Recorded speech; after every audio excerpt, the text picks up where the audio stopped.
জাতীয় সংসদে অর্থমন্ত্রী যে বাজেট ঘোষণা করেছেন তার দিকে তাকিয়ে ছিল পুরো দেশবাসী। কোন পণ্যের দাম বাড়বে আর কোনটির দাম কমছে তা জানতে অধীর আগ্রহে ছিলেন সাধারণ মানুষ। প্রস্তাবিত বাজেটে বেশ কিছু পণ্যের উপর কর আরোপ প্রস্তাব করা হয়েছে, যার ফলে দাম বাড়বে সেসব পণ্যের। বাজেটে দুঃসংবাদ রয়েছে ধূমপায়ী অথবা তামাক সেবীদের জন্য। তামাক জাতীয় সকল পণ্যের দাম বাড়ানোর প্রস্তাব দেওয়া হয়েছে। যারা গরম থেকে রক্ষা পেতে ফ্রিজ কিংবা এসি কিনতে চান তাদের জন্য সুখবর নেই বাজেটে। বাড়বে পানির ফিল্টার খরচ। দাম বৃদ্ধির তালিকায় রয়েছে কোমল পানীয়র নামও।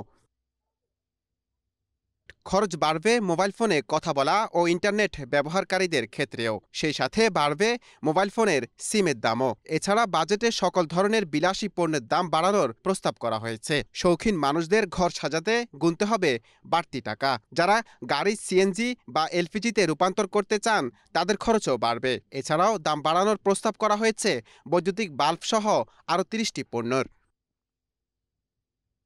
এদিকে স্বল্পোন্নত দেশ থেকে উত্তরণ পরবর্তী চ্যালেঞ্জ মোকাবেলায় ও দেশের উৎপাদন স্বার্থে বেশ কিছু পণ্যর শুল্ক কমানোর প্রস্তাব করা হয়েছে বাজেটে। নিত্য প্রয়োজনীয় বাজার স্থিতিশীল রাখতে অন্তত ৩০টি প্রয়োজনীয় পণ্য ও খাদ্যশস্য সরবরাহের উপর কর কমানো হচ্ছে। পণ্যগুলোর মধ্যে রয়েছে পেঁয়াজ, রসুন, মটর, ছোলা, চাল, গম, আলু, মসুর, ভোজ্য তেল, চিনি, খেজুর, পাট, তুলা, সুতা ও বিভিন্ন ধরনের মসলা।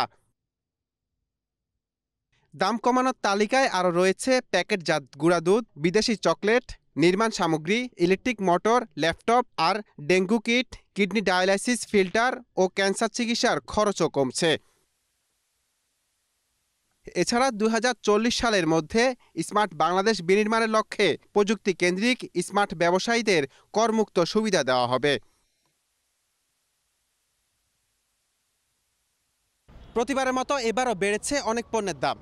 কিছু পণ্যের দাম কমেছে, তবে সাধারণ মানুষ বলছেন যেসব পণ্যের দাম বেড়েছে তা সবই নিত্য প্রয়োজনীয় পণ্যের মধ্যে রয়েছে, আর যেসব পণ্যের দাম কমেছে তা সবই নিত্য প্রয়োজনীয় পণ্যের বাহিরে।